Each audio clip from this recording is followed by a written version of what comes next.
والصلاة والسلام على رسول الله وعلى آله وصحبه ومن والاه. لو تاری پێشوودا باسی ئەومان کرد بێباوەڕەکان بتپەرستەکان ئەوانەی کە شەریک و هاوڵ بخوا بڕیارەدەن دەڵێن خوای گەورە کوڕی هەیە، منداڵی هەیە. خوای گەورەش فەرمی خوای گەورە منداڵی نییە، پێویستی بە منداڵ نییە. جا ئەو کەسانی کە شەریک بخوا بڕیارەدەن ئەوانەی کە دەڵێن عیسا کوڕی خوایە نەعوذ بالله وەکو گاورەکان، یا ئەوانەی کە دەڵێن عوزەیر کوڕی خوایە وەکو جوولەکەکان، یاخود ئەوانەی کە دەڵێن مەلایکەکان کچی خوان وەکو مشتێکەکان و بتپەرستەکان، ئەمانە گەورەترین تاوان ئەنجامەدەن، چونکە بەڕاستی گەورەترین بێڕێزی بەرامبەر بە خوای گەورە دەکەن. خوای گەورە نە شەریکی هەیە، لەم یەلید وەلەم یولد، نە مناڵی هەیە، نە مناڵی بووە، نە لە دایک و باوکیشی هەیە. جا خوای گەورە میهرەبان فەرمووی تەکاد السەماوات یەتەفەطەرن منه وتنشق الأرض وتخر الجبال هدا أن دعوا للرحمن ولدا. وانەزانی ئەم بوونەوەرە کە تۆ وا بزانی ئەم بوونەوەرە هیچ جوڵەیەکی نییە، هیچ شتێکی نییە، هیچ هەستێکی نییە، شتیوان نییە. بەپێی قورئان ئاسمانەکان و زەوی، ئەستێرەکان، مانگ، خۆر، شاخەکان هەمویان هەستیان هەیە، حتا قسە دەکەن بەپێی قورئان و حەدیث، ذیکری خوا دەکەن. السماوات يتفطرن منه، ئاسمانەکان هەر حەوت تەبەقەی ئاسمان نزیکە خەریکە شەق دەبن، لەت دەبن، لەت. ئاسمانەکان بۆ گەورەی خۆیە کە چەندێک گەورن، نزیکە لەت لەت بن، پارچە پارچە بن. وتنشق الأرض، زەویش بە هەمان شێوە خوای گەورە دەفەرمێن نزیکە، چونکە خوای گەورە خۆی دروستی کردووە، نزیکە لەوەی کە هەمووی پارچە پارچە بێ و لەت لەت ببێ. وتخر الجبال هدا، شاخەکان خەریکن نزیکن لەوەی کە بڕوخێن بەسەر یەکە، هەموو شاخەکان بڕوخێن بەسەر یەکدا. بۆچی؟ ئەن دەعوا للرەحمن وەلەدا، کاتێک کە مرۆڤەکان جنۆکەکان دەڵێن خوا منداڵی هەیە، ئەوەندە خەتەرە. ئەو کارە ساتەکەیە کە ئینسان بگاتە حەدێکی ئاوا شتێک بکات شاخەکان بەرگەی ناگرن، ئاسمانەکان و زەوی بەرگەی ناگرێ. ئەوان دەڵێن خوا چۆن منداڵی هەیە، چۆن دەبێ خوا منداڵی هەبێ؟ وما ينبغي للرحمن أن يتخذ ولدا، نابێ خوای گەورە منداڵی هەبێ، ناگونجێ، ڕەوان نییە کەسێک بڵێ خوا منداڵی هەیە. کاتێک ئێمەش پێتان دەڵێن بەشداری فڵان شت و فڵان شت مەکەن، کاتێکە دەڵێن خوا لەدایک بۆ عیسا لەدایک بۆ بەشداری مەکەن، ئەمە توندڕەوی نییە، ئەمە دڵسۆزیە بۆ ئێوە. ئێوە دەڵێن لەم یەلید وەلەم یولد، خوا منداڵی نەبووە و دایک و باوکیشی نییە و لە کەس نەبووە. خێرە تۆ هەڵەبەزیتەوە لە جەژنی کەسێکە کە دەڵێ ئەمڕۆ خوا لەدایک بووە یا کوڕی خوا لەدایک بووە. چونکە وەک باسمان کرد ئەوان دەڵێن عیسا خوایە، هەندێکیش دەڵێن عیسا کوڕی خوایە، نەعوذ بالله، هەر کامێکیان لە کوفرە. کەواتە ئاسمانەکان و زەوی خەریکە نزیکە لەت لەت ببن کاتێک کە ئێوە ئەن دەعوا للرەحمن وەلەدا، کە ئێوە بانگەشە ئێوە دەکەن دەڵێن خوا منداڵی هەیە، منداڵی بووە. پەنا بەخوای گەورە. باشە ئەگەر خوا منداڵی ببێ نەعوذ بالله سەیر ئەم عەقڵێتەکە، یعنی تەنیا دوو مناڵی دەبێ، بەس عیسا عوزەیر سەلامی خوای لەسەر بێ، شتی وایە بێت؟ هیچ عەقڵێ تەسەووری ئەم شتە ناکات. خوای گەورە شەریکی نییە، هاوبەشی نییە، هاوڕێی نییە، خێزانی نییە. ما اتخذ صاحبة ولا ولدا، خوای گەورە خۆی دەفەرمێ خوای گەورە نە خێزانی هەیە، نە مناڵی هەیە، نە باوک نە دایک، کەس دروستی نەکردووە. کەواتە ئاگادار بین تاوانێکی زۆر گەورەیە کە ئینسان شەریک بۆ خوا بڕیار بدات. تاوانێکی زۆر گەورەیە، ئاسمانەکان و زەوی و شاخە سەختەکان تەحەمولی ئەوە ناکەن خەریکە پارچە پارچە ببن کاتێکە خەڵکی دەڵێ خوا منداڵی هەیە. پەنا بەخوای گەورە. ئەو خاڵە زۆر گرنگە ئاگادار بین شەرمەزاریە بۆ ئێمە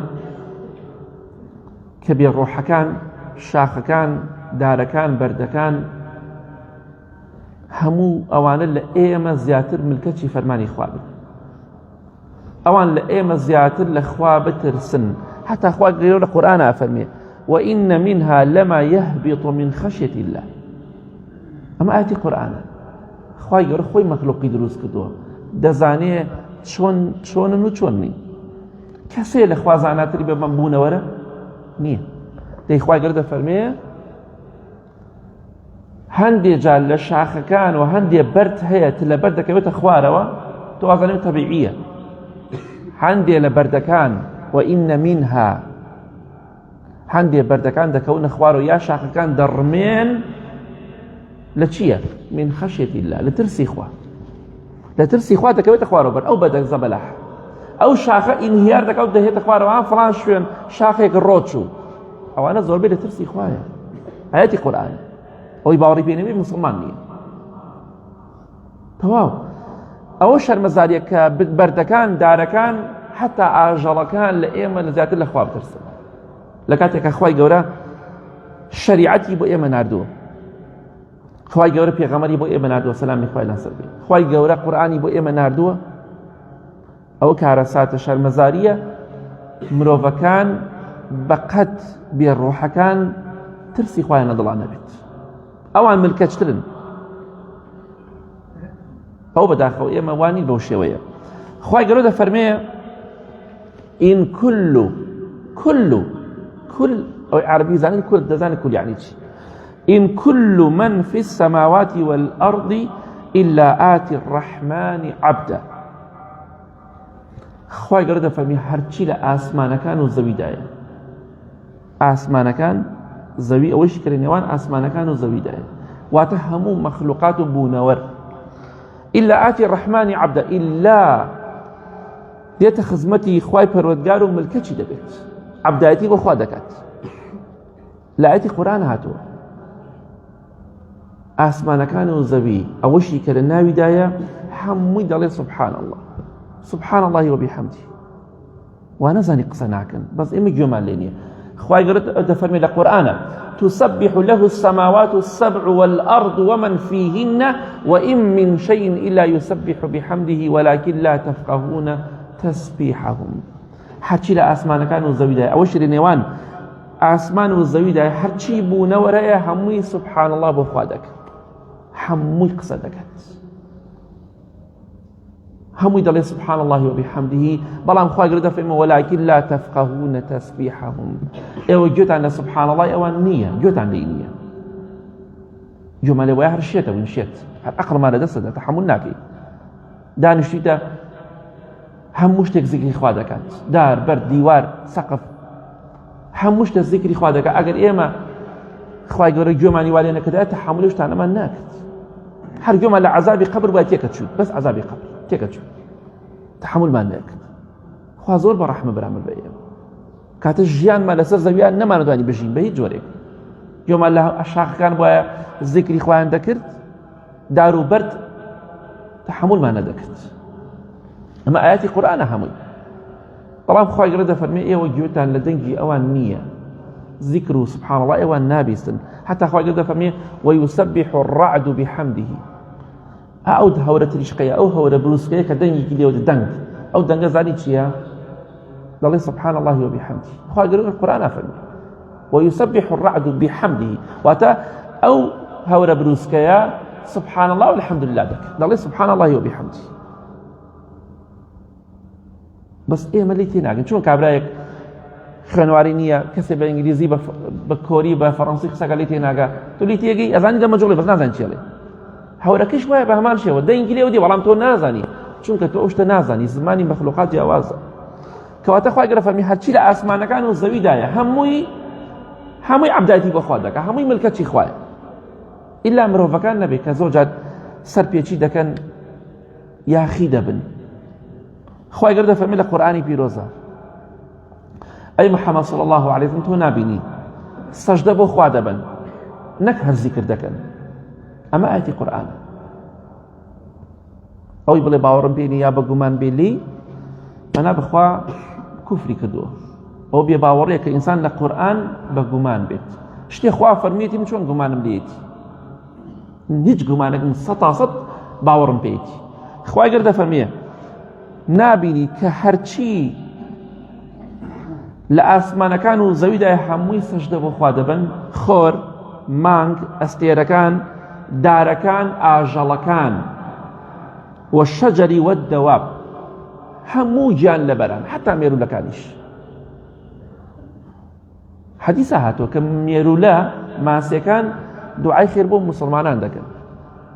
حەدیثە هاتووە ئەو کەسەی دین بە خەڵکی ڕاگەێنێ، دین بڵاو کاتەوە، هەرچی بوونەوەر هەیە بە مەلایکەکان و هەمویان دوعای خێری بۆ دەکەن. حتا مێروولەکان لە کوونەکانی خۆیانە، لە شارەکانی خۆیانە دوعای خێر بۆ ئەو کەسە دەکەن کە دین بڵاو کاتەوە، خەڵکی فێری خێر و چاکە دەکات.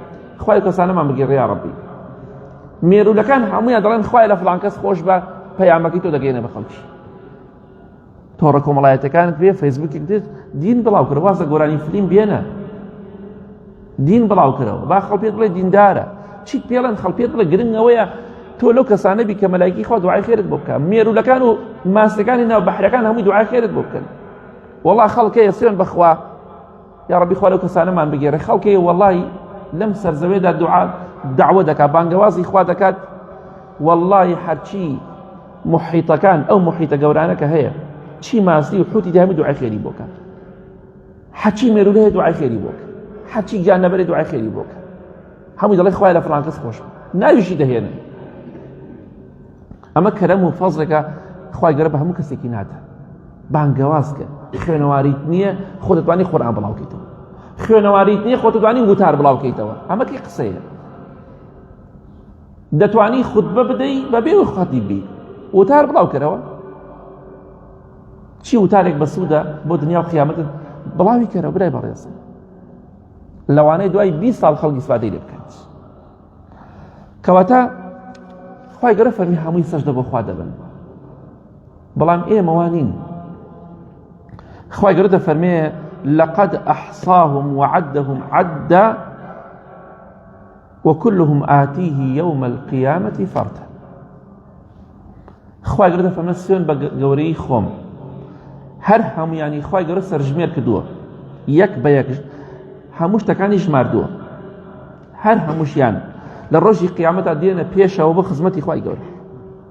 لەقەد ئەحصاهم وعدهم عدا، واتە ئەوەی کە لەسەر ئەم زەویە بووە خوای گەورە هەمووی ژماردووە، دەزانێت چەند مرۆڤ هاتوۆتە سەر زەوی، دێتە سەر زەوی، چەند جنۆکە، چەند مێروولە، چەند حیوانی گەورە، چەند مێشولە، چەند هەموو شتێک خوای گەورە نووسیوێتی. خوای گەورە عالمە بە ژمارە و بە عەدەدیان، هیچ کەسێک نازانی مرۆڤ چەندێکە، بەس خوا دەزانی. هەمووی ژماردووە، هەمووشی دێتە خزمەتی خوای گەورە لە ڕۆژی قیامەتە. یەک مرۆڤێک جێ نامێنێ. وحشرناهم فلم نغادر منهم أحدا.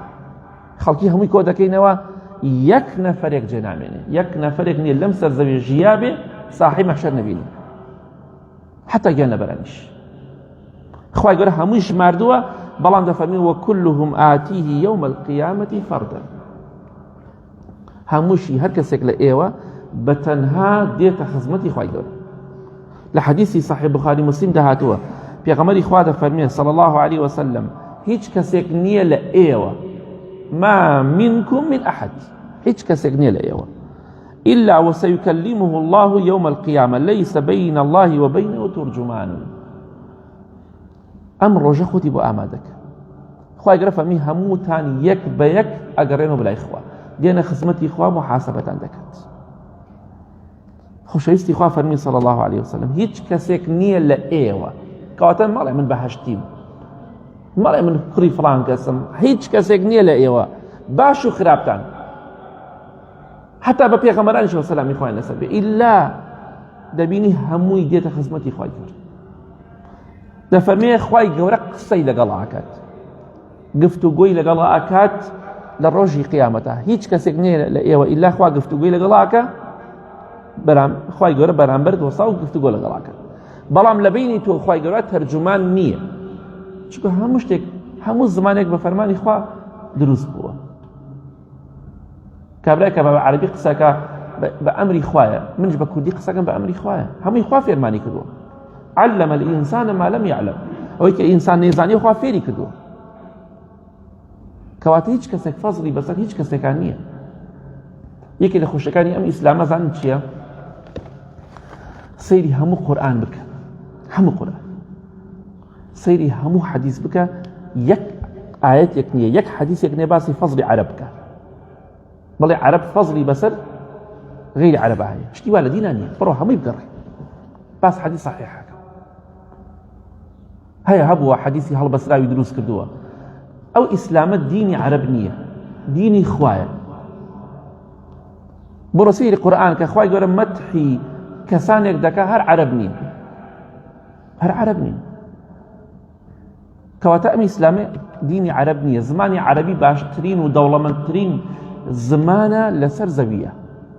هیچ زمانێ بەقەد ئەوەی ئینگلیزی بزانێ دەزانێت، ئەو ئەگەر ئینگلیزیە باش بزانی لەگەڵ عەرەبیە باش ئەو کاتە بۆ دەرەکەوێت دەوڵەمەند. کام زمانیان دەوڵەمەند؟ زمانی عەرەبی دەوڵەمەندە زۆر، بۆیە ڕۆژی قیامەت هەر کەسێک دێتە خزمەتی خوای گەورە لە بینی خوای گەورە، ئەو ئینسانە تەرجومان نییە، کەسێک نییە قسەکان تەرجومەکات. هەمومان ئەو ڕۆژە لە پێشمانە شتێک ئامادەکە بۆ ئەو ڕۆژەی کە لە خزمەتی خوای گەورەدا دەبیت، دوو بە دوو خوای گەورە گفتوگۆ لەگەڵاکە و قسە لەگەڵاکە، بۆ وات کرد بۆ وات نەکرد. ئەو کاتە چی وەڵامێکت پێ خۆتی ئەمڕۆ بۆ ئامادەکە، با لە ڕوود بێ لە خزمەتی خوادا سەرت بەرزکەیتەوە، پەیامی خوات بڵاو کرد بێتەوە، دینی خوات بڵاو کرد بێتەوە. لە کۆتاییدا دەڵێم ئینشاڵڵا با بە خۆماندا بچینەوە، ئەگەر خوا یارمەتی دەربێ ڕۆژی شەمە ئینشاڵڵا کۆتایی بە سوورەتی پیرۆزی مەریەم دەهێنین، چەند ئاەتێک ماوە ئینشاڵڵا تەواوی دەکەین. سپاس بە خوای گەورە کە خوا یارمەتیمانیدا، الحەمدوللا ئەم ڕەمەزانە لە خزمەتی ئەو ئاەتە پیرۆزانە دابین کە فەرمایشتی خوایە ئەگەر ئینسان بە جوانی لی تێبگا و بیخوێنێتەوە بەڕاستی نیعمەتێکی زۆر گەورەیە. بەخوای گەورە خۆم لە ئێوە زیاتر ئیسفادەم لەم سوورەتە کرد کە خوێنامەوە بە ئێوە، خۆم لە ئێوە زیاتر ئیسفادەم لێ کرد. ئیسلام بەرەکەتە، قەت پشتی تێ مەکە، قەت ئێماری مەکە. بەختەوەری دنیا و قیامەتی تۆ تەنها لە ئیسلامدایە، بەخۆ تەنها لە ئیماندایە. یا ڕەبی خوای لە گوناهەکانمان خۆش بی، لە گوناهی دایک و باوک و مردوەکانمان خۆش بی. یا ڕەبی خوایە شیفای نەخۆشەکانمان بدەی، بە تایبەتی ئەوانەی داوای دوعای خێریان کردووە. یا ڕەبی خوایە هێمنی و ئارامی وڵاتمان بپارێزی، ئاخرمان بەخێر بگێڕی، لەسەر ئەم ئیسلامە جوانە بمان ژێن و بمامرێنە. یا ڕەبی خوایە ڕۆژێک کاتێ بمامرێنە خۆت لێمان ڕازی بی، خوایگیان ئاخرمان بەخێر بگێڕە، لە گوناهی دایک و باوک و مردوەکانمان خۆش بە، خوایگیان ئەوانەی نەخۆشن لە ماڵەکان و لە نەخۆشخانەکان شیفایان بدەی. آمین آمین آمین، وصلى الله على محمد وآله وصحبه أجمعين.